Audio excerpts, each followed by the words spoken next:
अंतरा आणविक बलों के आधार पर अंतरा आणविक जो बल होता है उसके आधार पर अगर क्रिस्टलीय ठोसों का वर्गीकरण, classification of crystalline solid on the basis of at the basis of intermolecular force, अगर अंतरा आणविक बल के आधार पर अगर हम ठोसों का वर्गीकरण कर रहे हैं या फिर अंतरा आणविक कहते हैं कि अवयकरणों के आधार पर, तो ये हमारा 4 प्रकार का होता है। पहला होता है सहसंयोजक ठोस या नेटवर्क ठोस। हमें पता है कि सहसंयोजक बल लगता है परमाणु के बीच, इसका अवयकरण होता है परमाणु, ठीक है। और इसमें क्या लगता है, प्रबल सहसंयोजक बल लगता है, इसलिए इसको कहते हैं सहसंयोजक ठोस या नेटवर्क ठोस। दूसरा होता है आयनिक ठोस, ठीक है। और तीसरा होता है आणविक ठोस मॉलिक्यूलर सॉलिड, और चौथा होता है धात्विक ठोस या मेटेलिक सॉलिड होता है, ठीक है। इसमें आ जाते हैं, इसमें जो हमारा अवयकरण होता है सहसंयोजक ठोस, इसे कहते हैं कोवैलेंट सॉलिड या फिर नेटवर्क ठोस, इसी को भी कहते हैं नेटवर्क सॉलिड। इसमें सबसे पहली बात बता दें कि इसमें अवयकरण हमारा परमाणु अगर है, कोई भी क्रिस्टलीय ठोस है तो उसमें अवयकरण परमाणु है और उसके बीच में क्या लग रहा है, प्रबल सहसंयोजक बल लग रहा है। क्या लग रहा है, प्रबल सहसंयोजक बल लग रहा है, यानी स्ट्रॉन्ग कोवैलेंट फोर्स लग रहा है इसमें, ठीक है। तो ऐसा जो पदार्थ होता है क्रिस्टलीय ठोस जो बनेगा उसका गलनांक हमारा उच्च प्राप्त होता है, अत्यधिक उच्च होता है। इसकी गलन एंथैल्पी यानी गलने के लिए अधिक ऊर्जा की भी आवश्यकता होती है इसको गलाने के लिए भी, या वही गलनांक यानी गलने के लिए तापमान अत्यधिक उच्च चाहिए, या दूसरी भाषा में कहें तो गलन की एंथैल्पी यानी गलाने के लिए जो ऊष्मा चाहिए वो अधिक मात्रा में चाहिए, तो अत्यधिक उच्च होता है दोनों, ठीक है। और इसके बाद ये विद्युत का हमारा रोधी होता है, यानी कुचालक या फिर कह लो अचालक होता है, यानी वेट कंडक्टर होता है, इसमें विद्युत नहीं चलती है नेटवर्क ठोस में या सहसंयोजक ठोस में, ठीक है। इसके अलावा इसकी जो भौतिक प्रकृति होती है यह होता है अत्यधिक कठोर और भंगुर होता है। थोड़ा सा भी बल लगाएंगे, स्ट्रॉन्ग तो होता है, ठीक है, कठोर होता है, हार्ड होता है, लेकिन बल लगाने पे ये भंगुर का मतलब होता है ब्रिटल, यानी टूट जाएगा। बल लगाएंगे तो वहीं से टूट जाता है, चटक जाता है। जैसे देख लो हीरा है, ग्रेफाइट है, सिलिकॉन कार्बाइड है, ये सब जैसे बल लगाएंगे टूट जाएगा। इसमें हमारा अपवाद क्या होता है, थोड़ा सा लक्षण इसका अपवाद कह लेंगे। ग्रेफाइट को भी सहसंयोजक ठोस के अंतर्गत ही रखा जाता है। ग्रेफाइट हमारा क्रिस्टलीय ठोस है और उसके अंदर कहा जाए तो सहसंयोजक नेटवर्क ठोस है, तो ये हमारा, लेकिन इसके अंदर थोड़ा सा गुण क्या अलग है, यह जो है कठोर की बजाय मुलायम होता है। हमें पता है पेंसिल में हमारा ग्रेफाइट होता है, कठोर बजाय मुलायम होता है, और ये विद्युत का सुचालक है होता है, यानी कि इसमें विद्युत चलती है। इसके अलावा अगर हम बात करें तो हमारा जो नेटवर्क या सहसंयोजक ठोस होता है इसका जो अवयकरण होता है, अवयकरण हमारा हो जाएगा परमाणु, और परमाणु एक विशाल मात्रा में एक दूसरे से जुड़कर प्रबल सहसंयोजक बल के द्वारा एक विशाल नेटवर्क यानी जाल का निर्माण करते हैं, जाल रूपी क्रिस्टल का निर्माण करते हैं, जिसकी गलनांक अत्यधिक उच्च होता है, अर्थात इसके लिए इसको गलने के लिए जो ऊर्जा देनी होगी, उष्मा जो देनी होगी, गलन एंथैल्पी बहुत उच्च देनी होगी। लेकिन इसमें ये गुण क्या होता है कि विद्युत का रोधी होता है, यानी कुचालक होता है, किसे छोड़कर, ग्रेफाइट को छोड़कर, और ये अत्यधिक कठोर भी होता है और भंगुर भी होता है। कठोर का गुण इसके अंदर नहीं पाया जाता।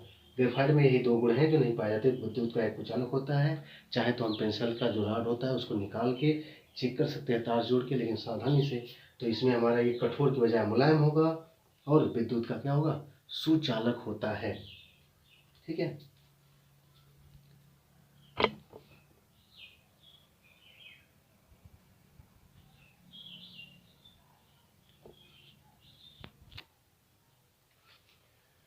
तो हमारा जो पहला ठोस है सहसंयोजक नेटवर्क ठोस, उसका अवयकरण होता है परमाणु, और अवयकरण परमाणु जो है प्रबल सहसंयोजक आबंध के द्वारा या बल के द्वारा क्या होता है, लंबे जुड़कर अत्यधिक मात्रा में जुड़कर विशाल जाल का नेटवर्क का निर्माण करता है, जिसका क्वथनांक क्या होता है, जिसका वो गलनांक जो है अत्यधिक उच्च होता है, और वो क्या होता है, कुचालक होता है, और अत्यधिक कठोर और भंगुर होता है, ठीक है। इसके अलावा उसमें जो पाए जाते हैं, हीरा हो गया, ग्रेफाइट हो गया, सिलिकॉन कार्बाइड हो गया, आदि इसमें पाए जाते हैं। इसके अलावा उसमें अपवाद में हमारा ग्रेफाइट होता है, जो कि क्या होता है, मुलायम, और मुलायम के साथ साथ उसमें विद्युत के लिए सुचालक होता है। यहीं पर अगर हम उठाते हैं दूसरा आयनिक ठोस उठाते हैं, सॉलिड उठाते हैं, जिसमें जो अवयकरण होता है वो आयन होता है। आयन में हमारा धनायन एवं ऋणायन हो जाएगा, धनायन और ऋणायन इसमें होता है। और इसमें जो आकर्षण बल लगता है, अंतरा आणविक जो बल लगेगा वह होगा स्थिर वैद्युत बल, या उसी को कहते हैं कुलामी बल, जो कि धनायन और ऋणायनों के बीच लगने वाला वैद्युत बल होता है। ये हमारा अंतरा आणविक बल का यहाँ होगा स्थिर वैद्युत बल, जो आयनों के बीच लगता है, उसी को कहते हैं कुलामी बल कहते हैं। इसका जो गलनांक और क्वथनांक होगा अत्यधिक उच्च तो नहीं, लेकिन फिर भी उच्च इसका भी होता है। और ये भी जो है विद्युत का क्या होता है, विद्युत का रोधी होता है यानी कुचालक होता है, लेकिन एक इसमें अलग से गुण पाया जाता है कि एक गलित, अगर इसको हम गला दें आयनिक वाले को गलित कर दें, गलित अवस्था में ये विद्युत का सुचालक होता है। गलित अवस्था में विद्युत का सुचालक होता है, विद्युत का सुचालक हो जाएगा। ठीक है, गुड कंडक्टर हो जाता है गलित अवस्था में। गलने के बाद इसके जो धनायन और ऋणायन होते हैं वो अलग हो जाते हैं, जो कि मुक्त हो जाते हैं, फ्री हो जाते हैं, तो वही गति करते हैं, जिससे विद्युत का सुचालक हो जाएगा। और प्रकृति इसकी भी अत्यधिक होता है, इसका अत्यधिक न होकर केवल कठोर और भंगुर होगा। और एग्जाम्पल में जैसे ले लेंगे sodium chloride, KCl, MgO, ZnS, CF2 इत्यादि ऐसे हो जाएगा। इसके अलावा इसमें आयन पाए जाने के कारण यह जल में, या जैसे जल भी ध्रुव विलायक में आता है, जल या और भी जितने ध्रुवीय विलायक हैं, ध्रुवीय का मतलब जिसमें आयन पाया जाता है आंशिक रूप से, उसमें विलय हो जाता है क्योंकि इसमें भी आयन है। लेकिन अगर अध्रुवीय विलायक को मिलाएंगे तो यह घुलता उसमें नहीं है, उसमें अविलय होता है पूरी तरह। ठीक है,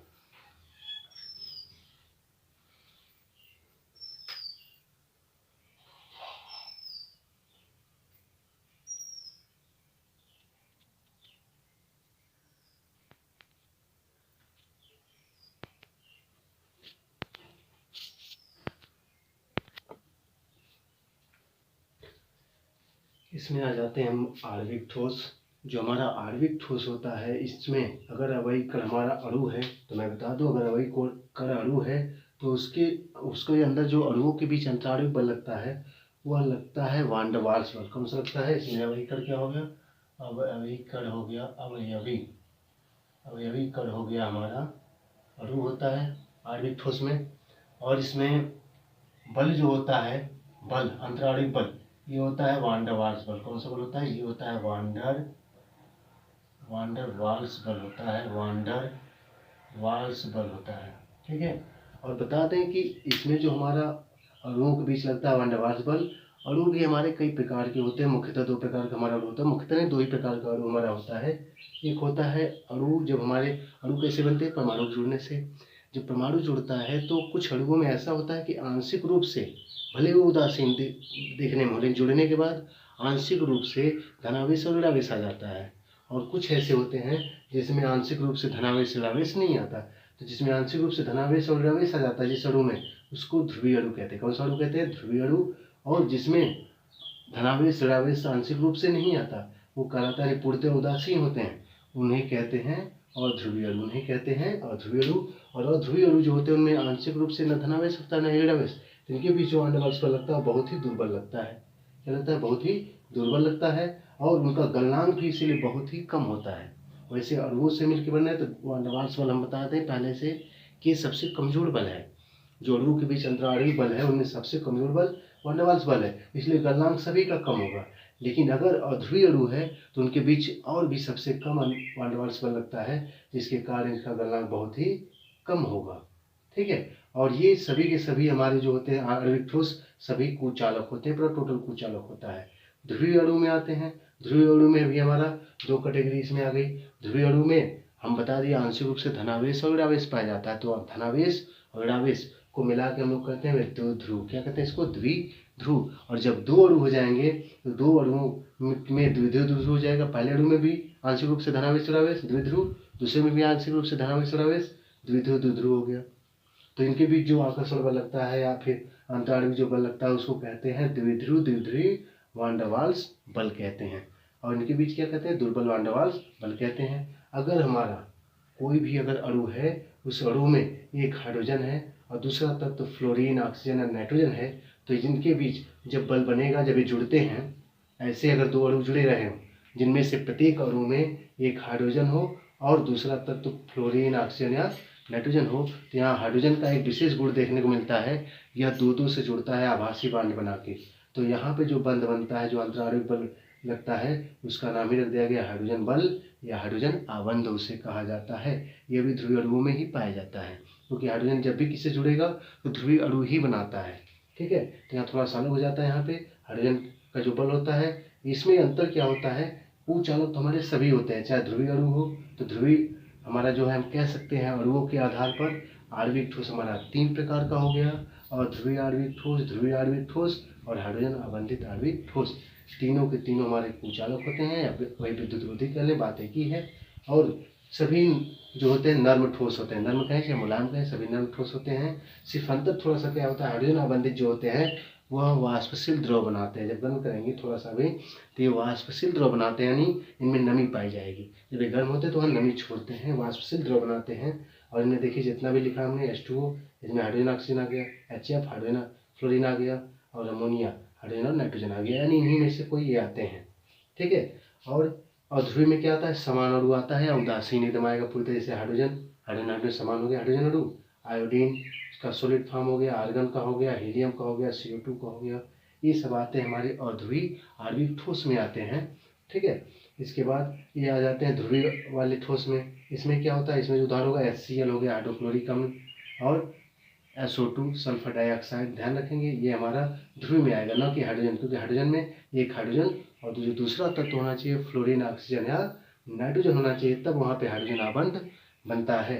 इसमें हम क्या ध्यान देंगे, हमारा हाइड्रोक्लोरिक अम्ल, हाइड्रोजन क्लोराइड हो गया, और ये हो गया SO2। लेकिन ये सभी विद्युत के कुचालक हैं। लेकिन इसमें क्या है, अगर हाइड्रोजन जो क्लोराइड है अगर इसका जलीय विलयन बना दें, और जलीय विलयन को हम कहते हैं हाइड्रोक्लोरिक अम्ल।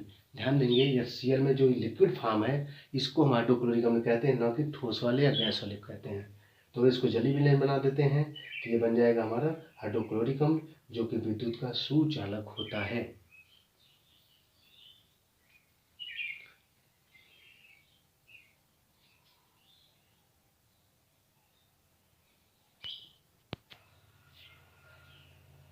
एक बार फिर से हम इसको बता दे रहे हैं। हमारा जो आणविक ठोस होता है इसके अवयवी अणु होता है, और अणुओं के बीच लगता है वान डर वाल्स बल, यानी अंतर आणविक बल क्या हो जाएगा, इंटरमॉलिक्यूलर फोर्स। वान डर वाल्स बल हो जाएगा, फोर्स हो जाएगा।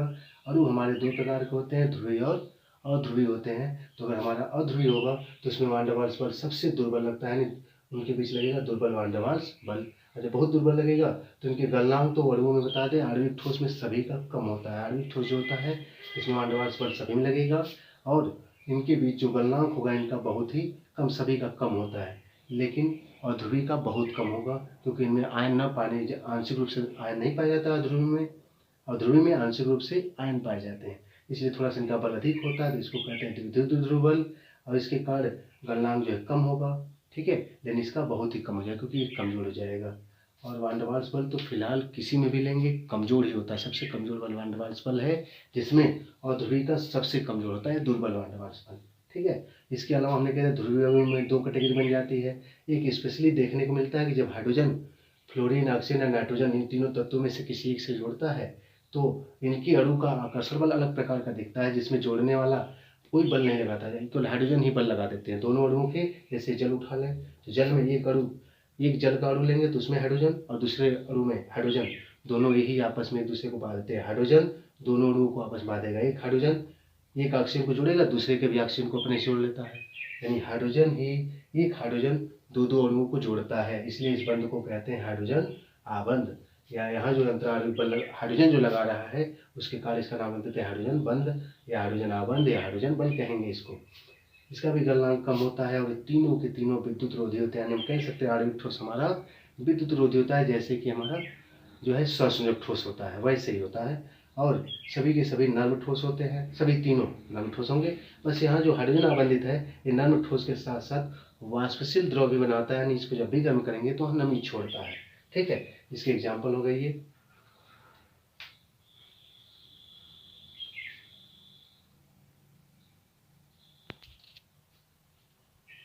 आ जाते हैं हम चौथा और आखिरी हमारा जो है अंतराणविक बल के आधार पर कृष्ण ठोस सबसे आखिरी होता है धात्विक ठोस। धात्विक ठोस में क्या होता है, बाहरी कक्षा के जो इलेक्ट्रॉन होते हैं उनके बीच लगने वाला बल बहुत ही कम होता है, जिसकी वजह से क्या होते हैं वो कक्षा से बाहर निकल जाते हैं, जिसके कारण परमाणु धनायन बना लेता है, और सभी इलेक्ट्रॉनों का जो समूह होता है वो बाहर आवेश की तरह एक मुक्त क्षेत्र में सतह पर तैरते रहते हैं, इधर से उधर अनियमित गति करते रहते हैं। तो इसमें जो अहिकण होगा वो होगा धनायन, और उसके इलेक्ट्रॉनों का समूह होता है। ठीक है। जो बाहरी कक्षा के इलेक्ट्रॉन निकल जाते हैं तो जो शेष परमाणु पास बचता है, परमाणु का भाग, उन्हें धनायन कहते हैं, यानी ऐसे परमाणु वहाँ धनायन रूप में पाए जाते हैं। और जो बाहरी कक्षा के इलेक्ट्रॉन होते हैं जिन्हें मुक्त इलेक्ट्रॉन कहते हैं, वो इलेक्ट्रॉनों का समूह जो ऋणावेश होता है वह उसमें घूमता है, और इनके बीच लगने वाले बल को, चूंकि ऐसा गुण किसी और तत्व में नहीं पाया जाता, केवल धातुओं में पाया जाता है। इस वजह से इस आबंध को या इस बल को धात्विक बल या धात्विक आबंध कहते हैं। धात्विक आबंध यानी धात्विक बल किसके बीच लगेगा? धनायन और उसके इलेक्ट्रॉनों के समूहों के बीच लगता है, जिसके कारण इलेक्ट्रॉन एक निश्चित क्षेत्र के अंदर गति करते रहते हैं। ठीक है, और इसका जो गलनांक होता है वो साधारणतः उच्च होता है और विद्युत सुचालकी होता है, क्योंकि इसमें इलेक्ट्रॉन मुक्त क्षेत्र में घूम सकते हैं, चूंकि फ्री होते हैं, एक निर्धारित सीमा के अंदर गति कर सकते हैं। इसलिए अगर इसको हम विद्युत विभवांतर से जोड़ देंगे तो क्षेत्र टूट जाता है, समाप्त हो जाता है, जिससे इलेक्ट्रॉन हमारी गति कर सकते हैं। तो ये ठोस अवस्था में हो चाहे गलित में हो, धातुएं उनमें विद्युत चलता है। ठीक है, और इस ठोस को क्या कहते हैं? धात्विक ठोस। ये हमारा कठोर होता है, नहीं हार्ड होता है, सभी जानते हैं। इसके अलावा आघात वर्ध का मतलब होता है इसको आघात करेंगे, चोट करेंगे तो ये हमारा फैलता जाएगा, टूटेगा नहीं। ठीक है, फैलता चला जाएगा, जैसे चादर बनाते हैं। यानी किस गुण के कारण? आघात वर्ध गुण के कारण, प्रॉपर्टी के कारण हम इसके चादर बना देते हैं धातुओं का। और तन या तन्यता का मतलब होता है टेंसाइल, जिसका मतलब होता है कि इसको हम खींच के लंबा भी कर सकते हैं। इसी जैसे हमारे घर बिजली के तार जो बनते हैं वह इन्हीं गुण के कारण बनते हैं, क्योंकि धातुओं में तन्यता का गुण पाया जाता है, जिसकी वजह से इनको खींच के बढ़ाया जा सकता है। ठीक है, इसमें आ गया Fe फेरस, हमारा कापर, ठीक है, चांदी, सोना, ये सब आदि इस धात्विक ठोस में हमारा आ जाता है। ठीक है, तो ये हमारा हो गया अंतराणविक बलों के आधार पर, ठीक है, क्रिस्टलीय ठोसों का वर्गीकरण। चारों प्रकार हमारे हो गए, हमने काफी बता दिया। आप इसको शार्ट पैटर्न में भी अपने अकॉर्डिंग लिख सकते हैं।